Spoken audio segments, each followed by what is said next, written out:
Boker Tov, que ces paroles de Torah soient pour la refoua Shelema de Moshe Raphaël, Nissim Ben Kamil, Moshe Ben Rivka, Shlomo Ben Rivka, Nissim Ben Rivka, Eliyahu Hananel Ben Ruth Mesodi, Rivka Bat Menana, Daniel Tamar Atou Bat Fortuné.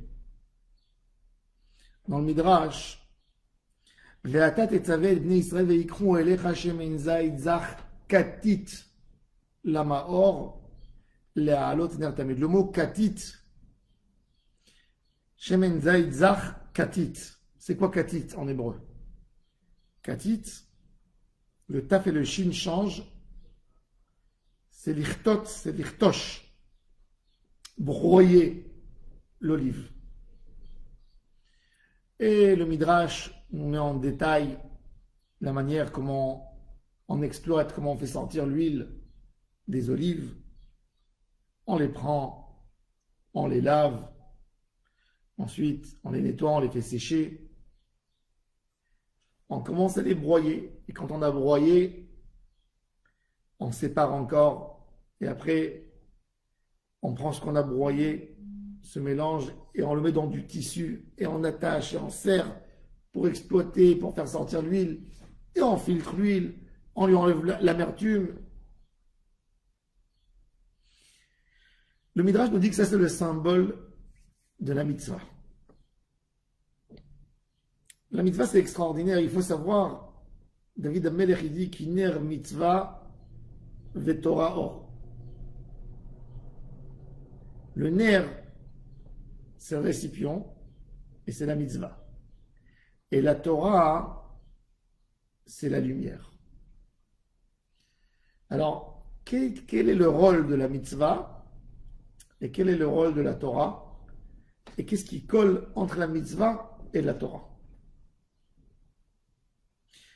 La mèche, elle a un rôle extraordinaire.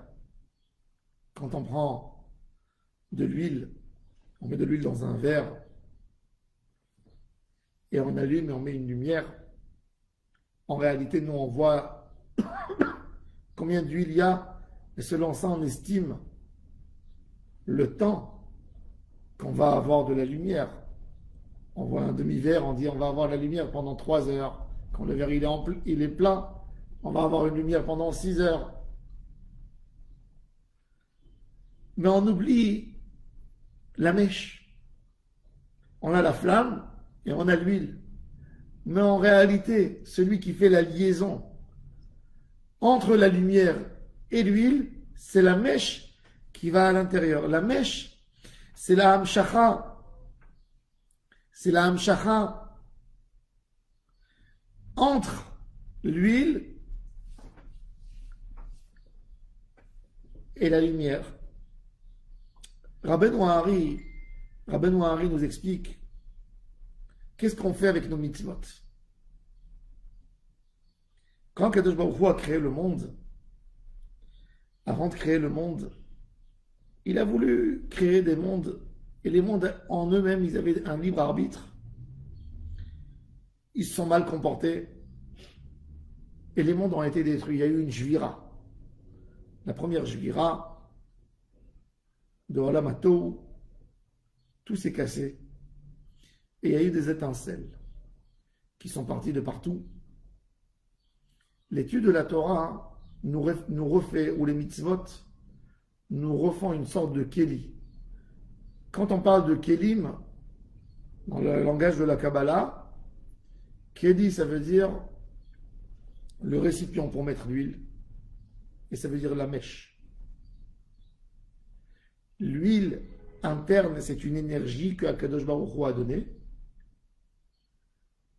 Et la lumière, c'est le résultat entre le fait que l'énergie est posée dans le bon Kéli, suite à la mèche que je lui donne, j'arrive à éclairer. C'est-à-dire que ma mitzvah, en réalité, elle arrive à récupérer l'énergie qu'il y a dans le monde qu'Akadosh Baruch Hu a donnée. Et elle fait de ça une mèche qui va prendre cette énergie pour pouvoir m'éclairer. Et ça, c'est les halot ner tamid. C'est de ça ce qu'on parle, le ner mitzvah, ve'torah or. La Torah, elle a une lumière particulière. Mais cette lumière ne peut pas venir si elle n'a pas de mèche. On a de la lumière dans le monde, il y a de la lumière. La lumière, elle existe. Une énergie, elle existe. Tout le but, toujours, des chercheurs, c'est de prendre l'énergie et de pouvoir l'accumuler et la mettre quelque part pour qu'elle puisse agir. Il y a des énergies dans tout. Même dans une pierre, il y a de l'énergie. Il y a un peu moins, mais il y a toujours de l'énergie. L'énergie, c'est la force, c'est ce qui fait bouger. Et j'ai besoin de manœuvrer, de prendre cette énergie, de lui faire un endroit où elle puisse rentrer pour pouvoir se manifester. Ça se fait par un Keli. Ce Keli dans la Torah, c'est le Shemen Zaïd Zach. Kiner Mitzvah. Ce Shemen, c'est quoi ce Shemen? Pour faire un Shemen, pour faire de l'huile. L'huile, c'est une matière. C'est intéressant si vous allez prendre une olive et vous allez la mettre dans le feu. L'olive éteindra le feu peut-être. Elle sera mouillée, ça va lâcher de l'eau. Mais quand on a pris l'olive, on l'a broyée, on lui a pris un jus et on l'a pressé, ça a changé de formule et c'est l'énergie qu'il y a dans l'olive qui va alimenter la mèche et qui va pouvoir créer du feu.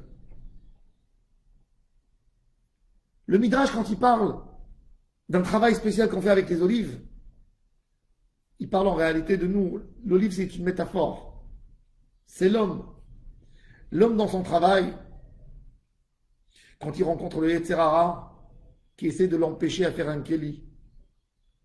Le Yetzer Hara, il sait que si je vais faire une mitzvah, je vais reconstituer le récipient qui était cassé. Il ne me laisse pas. Il ne veut pas que je fasse cette mitzvah. Parce qu'il ne veut pas que je fasse un Keli. Et de là vient la difficulté. De là vient l'amertume qu'il y a dans l'olive. La Gemara, elle dit, dans le traité Horayot, elle fait une petite devinette. Quel est le fruit que le père, il oublie, et le fils, il a de la mémoire? Alors la Gemara, elle dit, c'est l'olive. Quand on mange des olives, on perd la mémoire. Comme ça, elle dit la Gemara, à la fin du traité Horayot. Et l'huile d'olive, elle ramène la mémoire. Alors la Gemara, elle dit, le père, il fait oublier, et le fils, il nous fait rappeler. Le père, c'est la matière brute. La matière brute, dans l'idée, quand ça s'est cassé, l'idée du Yetzer Hara, des forces du mal qui ont voulu casser, c'est qu'il n'y ait pas de tikkun. C'est là-bas où se trouve l'amertume. Quand vous prenez une olive toute fraîche, vous allez essayer de la manger, elle est amère, impossible de la manger. Même quand elle est des fois salée, ou elle est encore amère. Et c'est pour ça que les enfants n'aiment pas les olives amères. Parce que c'est amer. Et l'huile d'olive, il est bon. Il donne du goût dans tout. Il a de la saveur.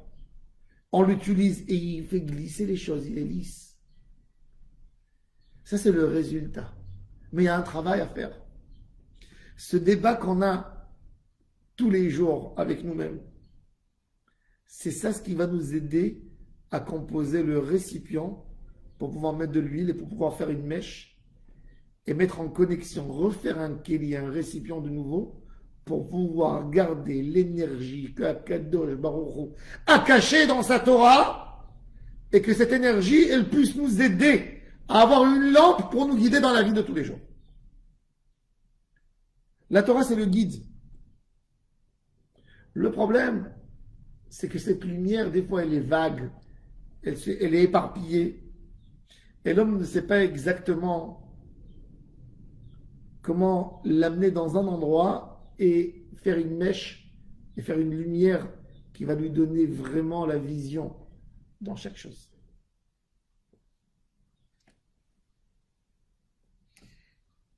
Les midot tovot, le travail qu'on fait tous les jours avec nous-mêmes. Katetu, le katit, c'est le débat On rencontre tous les jours le Yetzer Hara.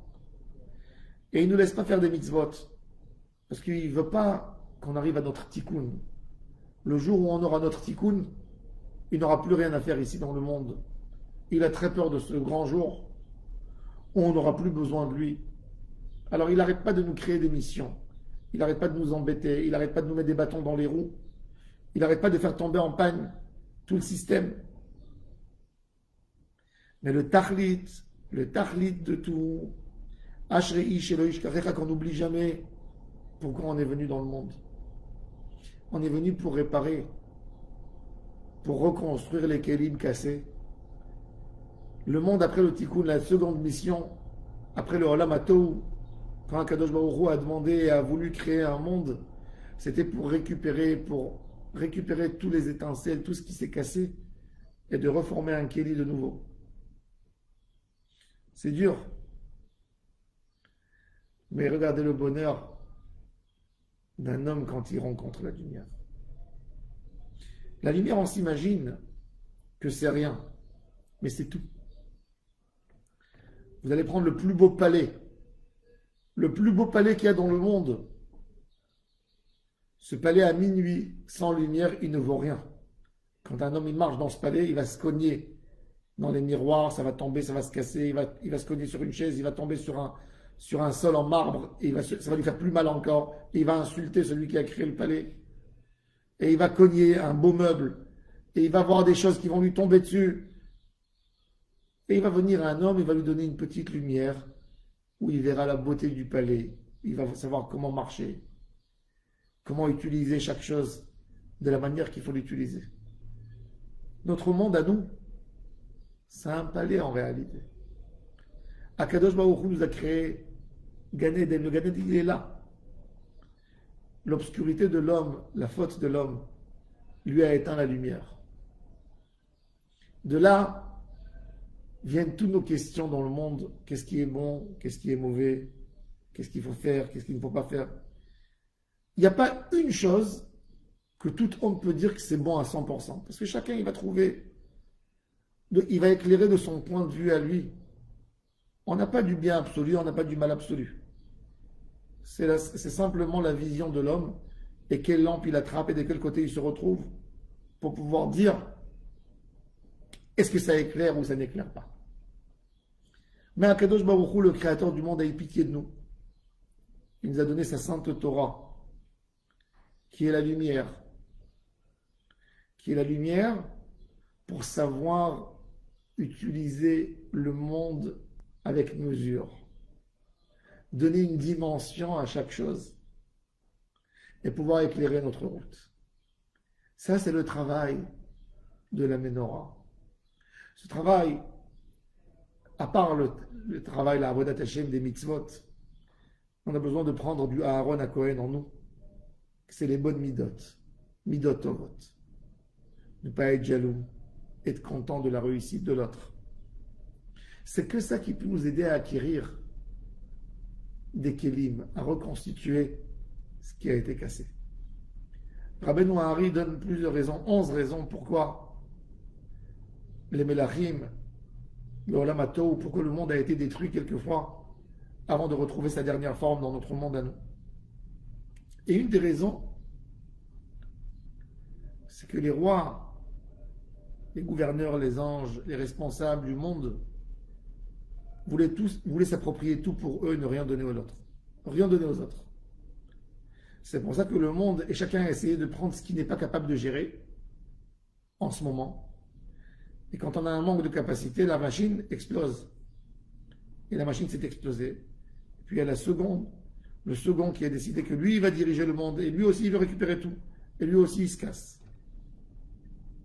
Midot Tovot, Aaron à Cohen, Elmul Penei Menorah et Elan Erotea. Aaron, qui a des bonnes midot. Mida, c'est une mesure. Quand on appelle quelqu'un, en hébreu, quelqu'un qui a un bon caractère, on dit il a des midot tovot. Parce que justement, toute notre vie, c'est la mida. Du moment où on a eu un Olam HaTohu, où tout s'est cassé, Akadosh Baruch Hu, il a décidé d'éclairer le monde par des sphères. Les sphères, c'est un chiffre. C'est une limite. ne prends pas tout. Tu ne peux pas tout obtenir. De savoir travailler avec l'autre. Et c'est pour ça que toutes nos mitzvot, elles ont un temps. Chaque mitzvah, elle a un moment. C'est pour pouvoir apprécier par une lumière spéciale qui est qualifiée pour chaque chose, de voir d'une certaine manière sa beauté, sa grandeur et son efficacité pour nous. Ça, c'est la mitzvah. Ça, c'est Parashat Tetzavé. Ça, c'est ce qui est écrit dans le Pasuk. Kiner mitzvah vetora or. Face à Hachem, que nous sachions se provisionner avec de l'huile, avec des mèches, et pouvoir éclairer notre route, notre chemin, notre vie, avec sa lumière d'Akadosh Baruch Hu, parce que c'est que cette lumière qui nous donne du sens dans la vie. À la fin de la Hamida, quand on arrive au summum, après tout ce qu'on a demandé dans la prière, on demande à Akadosh Baruch Hu, Or Panecha. Ki be'or panecha natatalano. Qu'est-ce que Hachem nous a donné qu'avec sa lumière? Torah vechaim, ahava vachesed, tzedaka verachamim, beracha veshalom. On a eu en fait toutes les brachot, les plus importantes que tout ce qu'on a demandé. Nous, on a demandé du pain, on a demandé une guérison. Mais quand on a eu ces 8 brachot extraordinaires, qu'avec le or d'Hachem, on a tout eu. Parce que le or, c'est la plus grande bracha. De savoir mettre la lumière, mettre l'accent dans l'endroit où il faut le mettre. Est-ce qu'un diabétique, il va demander à Kadosh Baruch Hu qui lui donne des bonbons? Est-ce qu'un homme qui est malade, qui a du problème de cholestérol, il va demander à Hachem qui lui envoie de la viande? Non, c'est un manque de lumière tout ça. Qu'un homme demande ce qu'il ne lui faut pas, ce qu'il n'a pas besoin, qu'il ne va rien lui donner. Parce qu'il manque. Sa mèche, elle est abîmée. Shabbat, on ne peut pas allumer avec toutes les mèches. Parce qu'il y a des mèches qui font sauter la flamme. Il y a de l'huile qui n'est pas toujours bon. Shabbat, c'est Itahadut im Hashem Yitbarach. Et ça, c'est le secret de Mamem Adlikin. On ne peut pas allumer avec tout.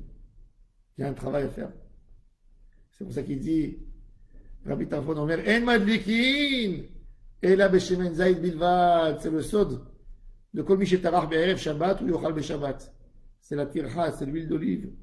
Il faut tellement travailler pour obtenir une huile pure, pour arriver en fin de compte à Shabbat où on mange les fruits de ce qu'on a préparé toute la semaine.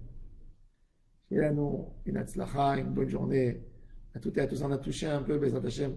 On touchera encore, on développera d'autres côtés ce igname du or, de la lumière pour notre Neshama. Yom Tov, on me verra.